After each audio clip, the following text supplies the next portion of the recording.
So do you have a Let's act like I'm done when Gary gets over here. Okay, thanks, guys. See ya. All right, couple things. I'll just start off. What an amazing tribute to so many people behind the scenes getting this place ready to go. You know, you look at just the leadership from so many people in operations, Sophie Harlan, Brennan Berger in equipment.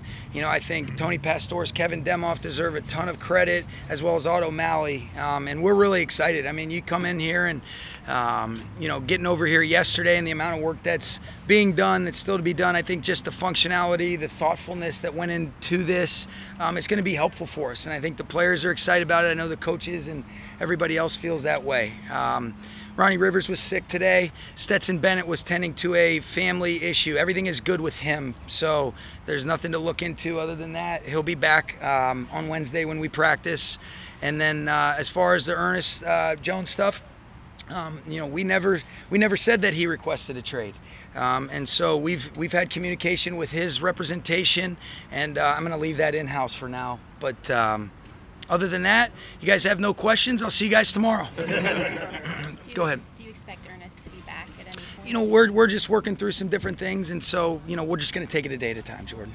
How much of a challenge would that be for you if he remained in the full with a guy that it's now out there that, you know, you're willing to trade him and you have not been able to reach? He's a pro in every sense of the word, Gary. You know, I think these are conversations. Sometimes, you know, things get out there, but in his defense, you know, he's right. He never requested a trade. You know, we had communication with his representation. There's been some dialogue with teams, and that's kind of where it's at. But, you know, these are parts of the profession, and they're not fun parts, but they are real parts that you have to acknowledge. And Ernest is a pro in every sense of the word, and so, you know, we're just kind of dealing with it a day at a time. How would you compensate if he's not here? Who steps into that role as a green dot and everything? I think once we see exactly which direction this thing ends up, then I'll be able to appropriately answer that for you.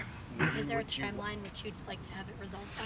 You know, I think there's a lot of discussions that are ongoing, you know, right now, Sarah. I think there's always a little bit increased urgency around the league, not exclusive to just this situation, with just the possible movement that can occur here. And so I'm sure the next time that I talk to you, I'll have a little bit more clarity. But, you know, we are working through those things, and, you know, there's changes by the minute potentially.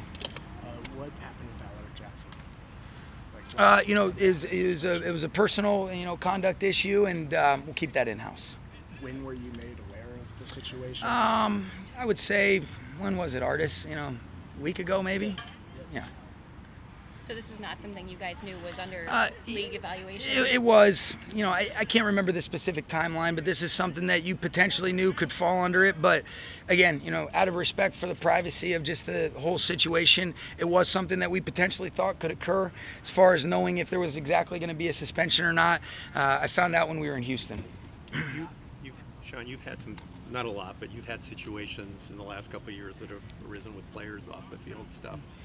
What's your bar for how much, you know, you would, or the kinds of things you would tolerate as a coach before you took? Yeah, that's a very broad question. You know, I think you know what we stand for here. I also, you know, there are certain things that are non-negotiables.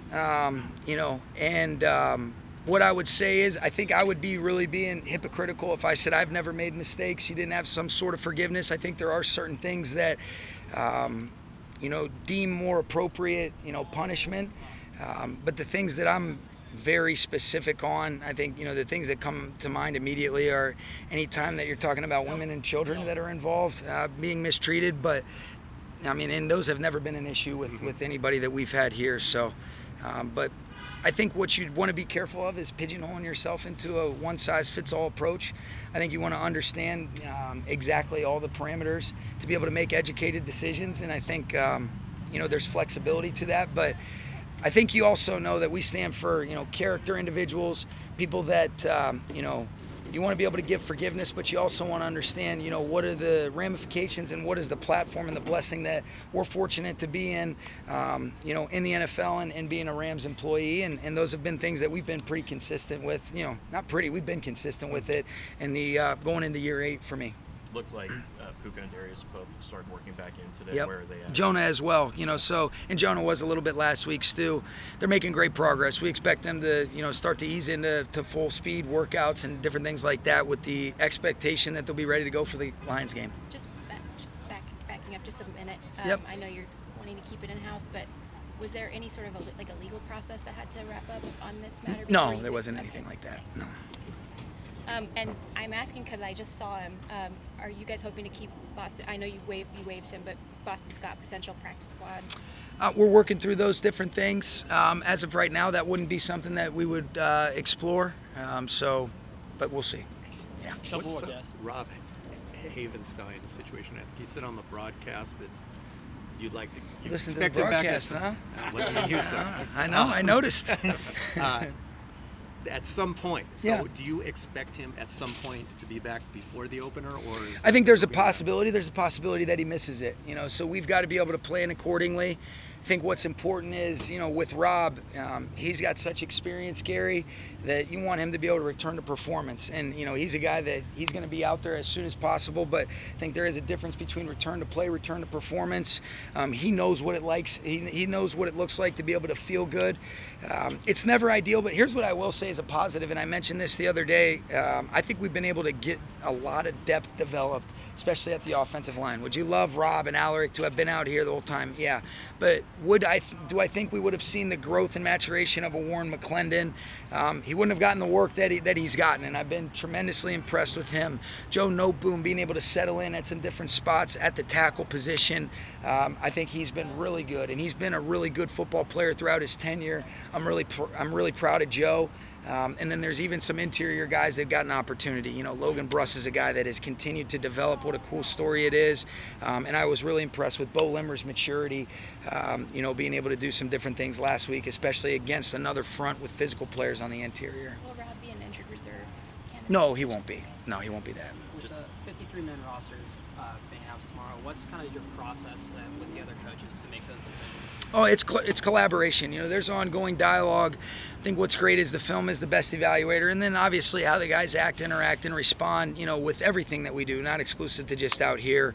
And there's great dialogue, there's great collaboration between myself, Les, and his group, but it's ongoing. And, really, we have a pretty good idea of the direction that this thing is going to go. I think we've really been pretty disciplined in the approach that we've had in terms of the types of caliber of men that we want to be able to onboard, most importantly as people, but also then as players and specific skill sets and things that they bring to the table. But it's a challenging situation. Our guys have made it hard on us. There's still a couple things that we have to work through, but the way that I look at it is, with us being able to have an extra spot with the international program, I look at it as we're going to have 70 players on our team. Those practice squad guys, those are a part of the team in my mind. They would tell you that the check feels a little bit differently, but those guys are a part of everything that we do.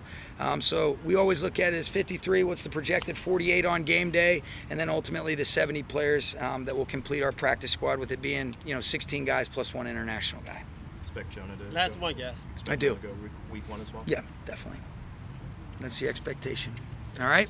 Thank you, guys. Thanks. All right. See y'all.